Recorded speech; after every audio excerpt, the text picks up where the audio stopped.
Welcome to Vienna, the home of grand architecture, the Viennese opera and the Viennese waltz. The land of Mozart, of Schubert and exquisite music. The centre of European elegance in all things design-wise.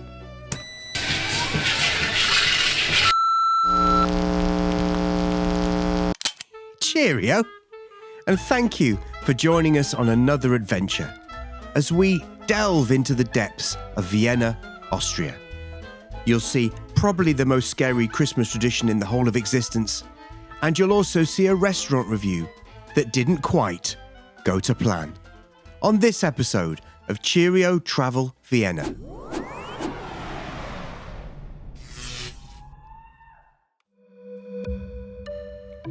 It's December 2025, and like most tourists, we've come here to see the famous Christmas markets, with St. Stephen's Cathedral standing imperious across the whole square.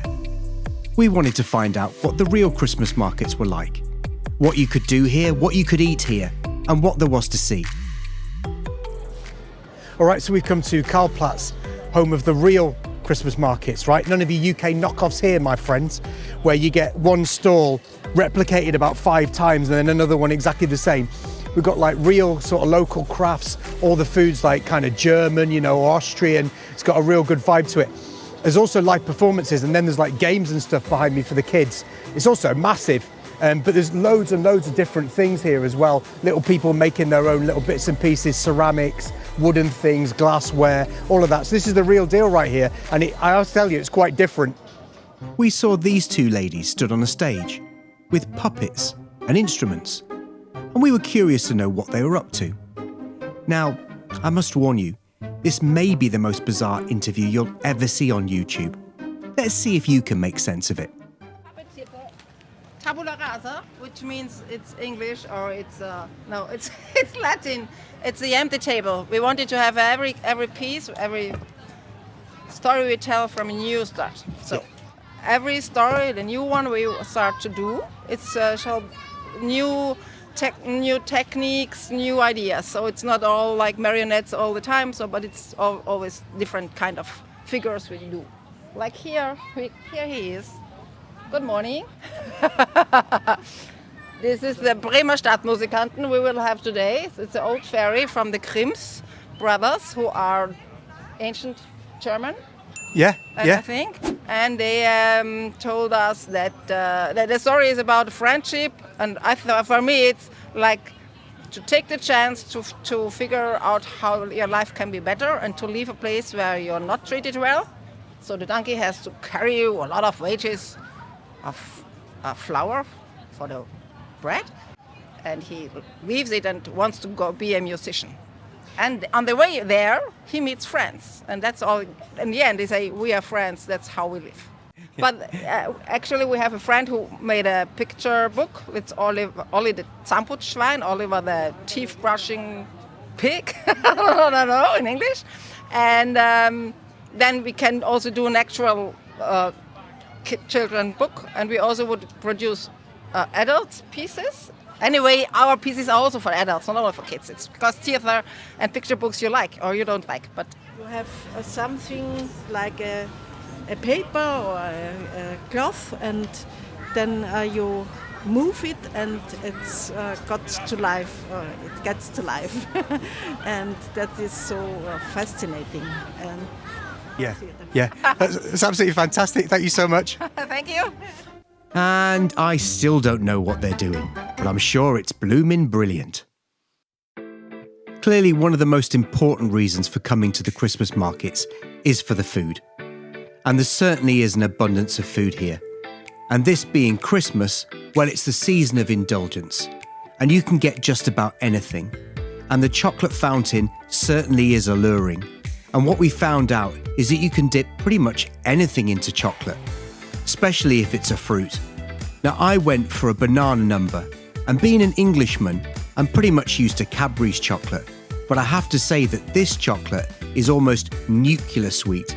In fact, it's pretty much radioactive. But the food's not just for those with a sweet tooth. On looking around at all the different food stalls, we noticed one that was particularly popular. And it's kind of like a stew in a bread roll, so we had to try that.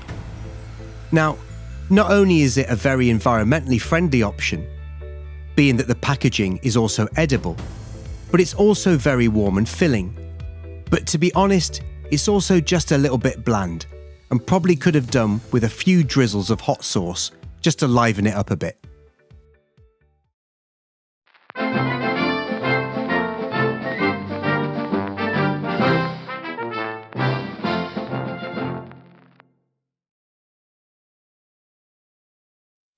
If you're going to get into history, you need to start early, and that means having a good breakfast. Fortunately, there's a great cafe up here at Karlensburg, and there's also time to teach the locals a little bit about British tea.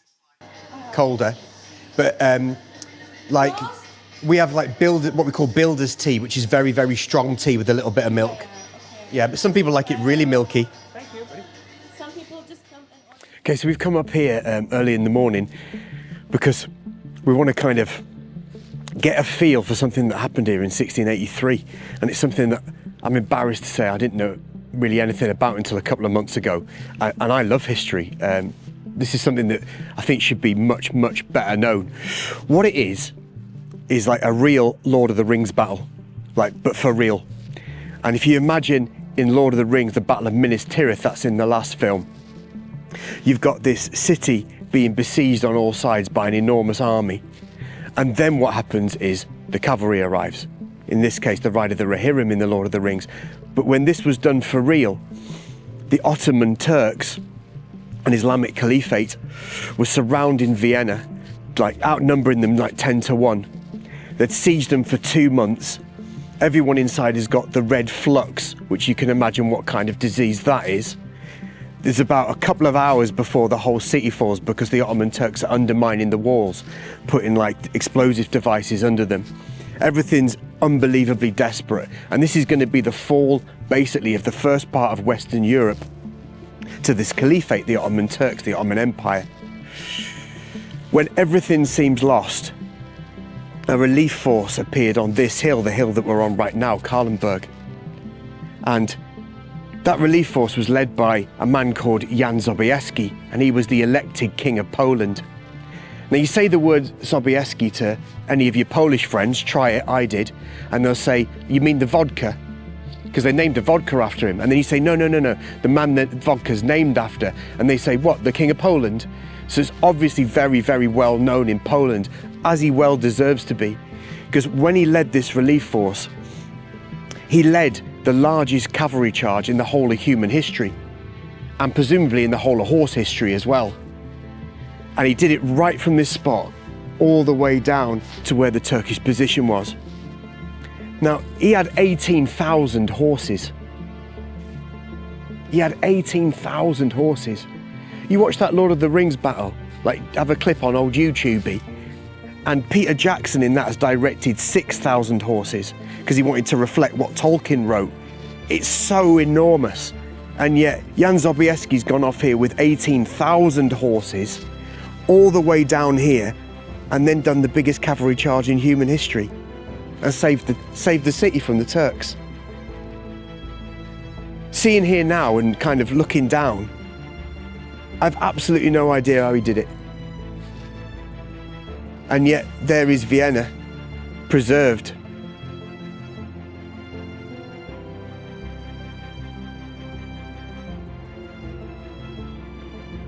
We headed over to Turkenschanz Park, about a 15-minute cab ride from Karlensburg, because we wanted to walk the ground where the actual battle took place. So where we've just been there was overlooking Vienna. That was where Jan Sobieski stood with his 18,000 horses about to relieve the city.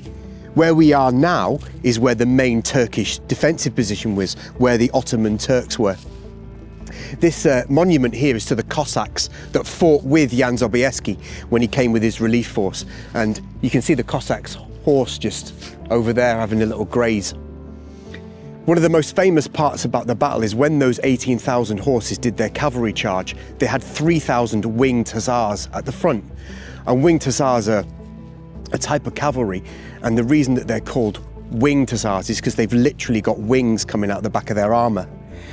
Now, I've read some things from historians why they think that they had those wings, and some of them say, well, it probably had quite a psychological effect on the enemy. Like, that's plausible, and I'm sure it did. But if you've ever worked with cavalry units, you know that looking damn stylish is very high on their list of priorities, and it's not for no reason. It's not just the effect it has on the enemy, but it's the effect it has within the unit, a way of building up morale. Also an effect that you have on your fellow allies. So in this case, in this battle, when they came all that way down off the hill and attacked this position, they had the infantry sort of somewhere over here, slightly ahead of the cavalry. And then when they saw the winged hussars coming through the forests, the accounts say that a massive cheer went up. And I can imagine it did as well, because it might be for the first time that they realised that they might not die that day.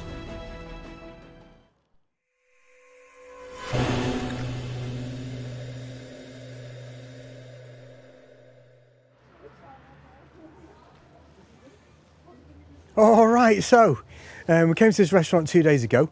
We had a word to the manager. He saw we were doing a YouTube channel. He subscribed, loves the channel, everything like that, which is great. So we've organised to do a little bit of filming. Hopefully what we can do is go behind the scenes, get his thoughts on Austrian cuisine, talk to him a bit about schnapps and about what the restaurant's all about and all that. So let's have it. Brilliant.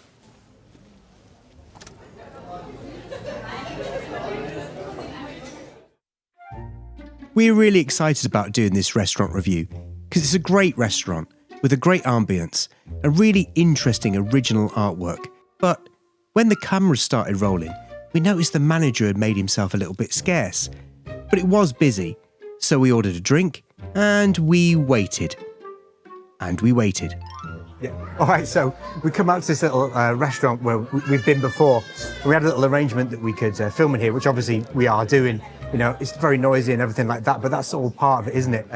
The bloke who's is a manager of here, we kind of organised it to come and hopefully we're going to talk to him about like Austrian cuisine, what's the style of it, what it means to him, what's the restaurant all about, you know, a little bit about schnapps and all about that, a little bit about strudel, you know, absolutely everything basically that you think of as being Austrian cuisine. Anyway, I've got in here and I had a little word to him. It turns out he's camera shy, he don't want to speak on camera. So we're kind of in that position now where we're like, right, tell you what, mate, let's have an apple strudel and let's skedaddle.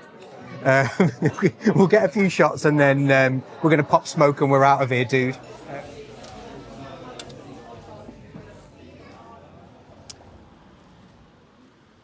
Right, well, that went well. They never had apple strudel on the menu, did they? Probably should have looked at it beforehand. Anyway, what did we do? We had smoked salmon and potato dumplings. That was great, and we had that bone marrow on toast. It was pretty good too, I've got to say. What I can say is that our career as restaurant critics is probably hit a little bit of an early bump. Probably should stick to history and other interesting stuff, but we did our best. Things don't always work out how you want them to, but sometimes you get what you didn't ask for, and that's cool too. So, cheerio. The next day, we headed to Salzburg. Now, Vienna is in the east of Austria, on the border with Slovakia.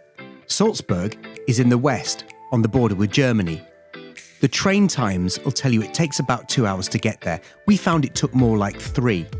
And it can be quite expensive if you book on the day, around €70. So it makes sense to book well in advance. All right, so we arrived earlier in Salzburg. We've come here, it's pretty chilly. We've come to see the Krampus run. There's a lot of police around and I've seen a lot of fire trucks as well. So I'm not entirely sure what to expect. I think the whole thing is designed just to scare the heck out of kids, to be honest. So well, we'll see what we make of it.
Okay, so you can see behind me the Krampus run. We've come from Vienna to Salzburg just to see this, really, because we've seen a few things about it.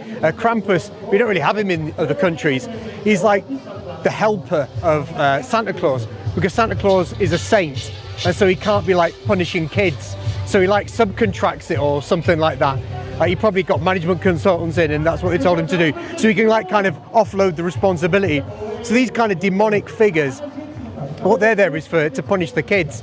So we've just been hanging out around there, and it's pretty cramped and it's pretty crazy, because the Krampus guys, some of them are massive lads as well, and they just start charging the barriers and like start beating kids. Apparently one year, like 2018 or something, there was like this massive fight, and like 30 people went to hospital. There was like 8 broken bones. I can kind of see why, because if you take offence to it, maybe you've had a few too many ales, then everything might go a little bit pear-shaped.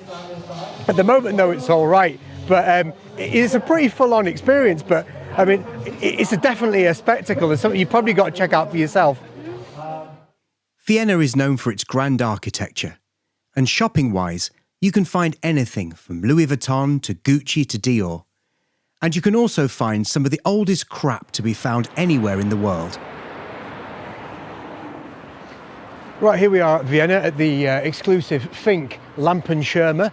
Not entirely sure if it's an art installation or it's just a shop that's been long forgotten. Let's see. Very interesting approach to marketing here on the arrangement of the window. There's a nice Union Jack in there as well. I'm not sure if that's a political statement. It might be.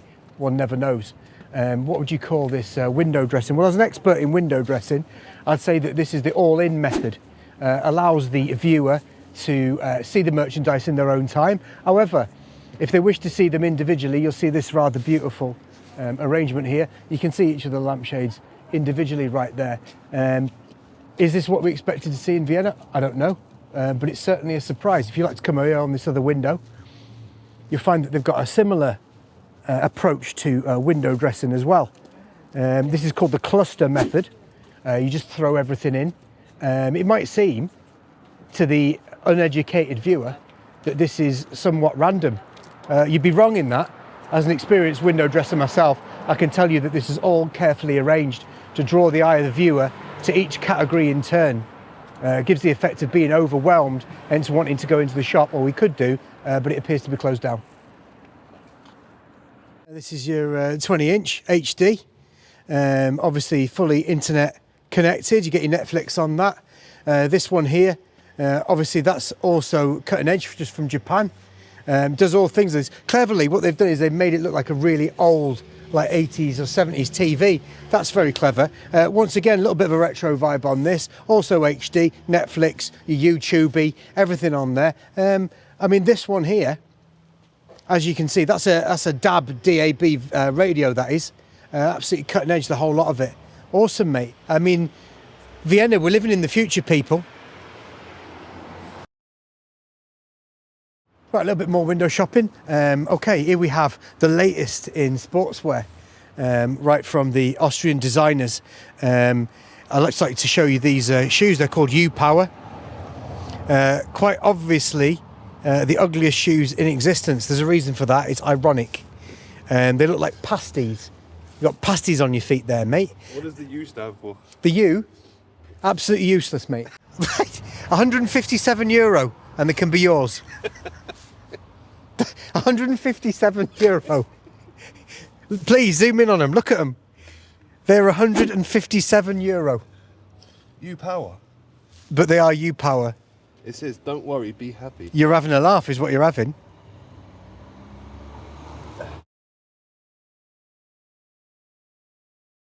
All right, so one of the things that I'd forgotten about, because I lived in Germany for a little bit, and it's very, very similar here, is you can't just be crossing roads like willy-nilly, right? You've got to be waiting for the green man, or everyone looks at you. Now, obviously, Tommy, he didn't care about that because he's a bad man. Or, I don't know, mate, it's probably because you're a lead singer of a rock band in it, and the rock and roll never dies, does it, mate? There's nothing coming. You can cross when there's nothing coming. I see you seem to fail to appreciate the Teutonic, Germanic sensibility. If it's a red man, you don't go. Doesn't matter if there's nothing coming. Don't think about common sense, mate. Das ist verboten. You have to obey the rules. All right, son. All right. Rich, Yeah. name me 5 famous Austrians. Is this a trap? Go on. Right. Arnold Schwarzenegger, Yeah. Mozart, Schubert, Sigmund Freud, Gustav Klimt. Any more? Any more what? Famous Austrians? Man, I can't think of any more. Any shouty, preachy? What about Charlie Chaplin? Was he an Austrian? Nah, he's EastEnder, mate. He's one of you. He's Cockney, mate, through and through. Weird. Yeah. I must have watched the wrong documentary. It's quite possible, mate. It happens.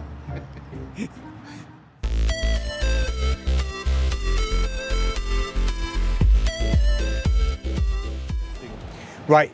Just purely in terms of tourism, what's the best thing about Vienna? The unbelievable grandness of the buildings, I think, and how consistent it is as a theme and makes like a real impact as a city.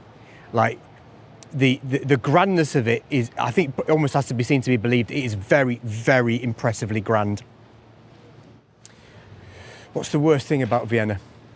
That we found on a small trip, I think that for all it's a very impressive city and almost impossibly grand, talked about the fact that there's a kind of slight sternness to it. And there's also a slight element where you feel the Baltic influence, and with absolutely no disrespect to any of my Baltic friends who are awesome, and I know the Balkans is absolutely beautiful, but there's a little element of it which is like cabbage and misery.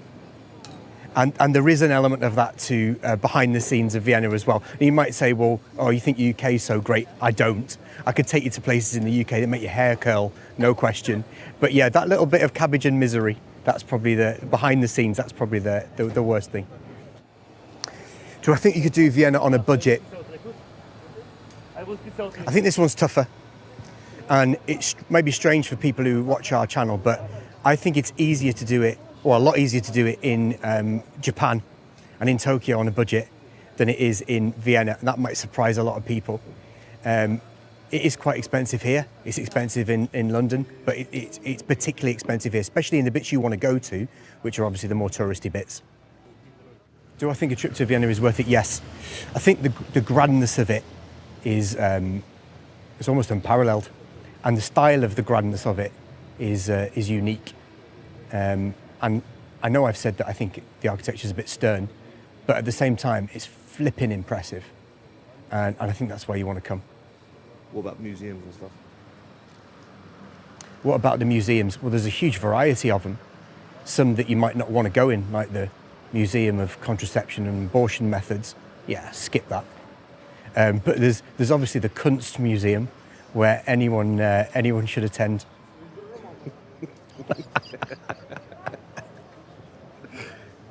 Any names? So many names of people who should be in that museum. What was it called again? It's called the Kunstmuseum, mate. And I believe I have pronounced that correctly. Good. All right. One thing left to say, cheerio. Cheerio, God bless. I'm not sure if the Viennese are a little bit behind in music. It's possible, because their future is our past. Old school classics there. I'm going to give it to you with no trivia. We're like cocaine straight from Bolivia, you know, the kind of thing. And that's next year. But the man of the moment, obviously Hans Siegel. He's playing here very soon. Hyped for that concert, as I'm sure everybody is. Even more hyped, Wu-Tang kind of going to be here next year.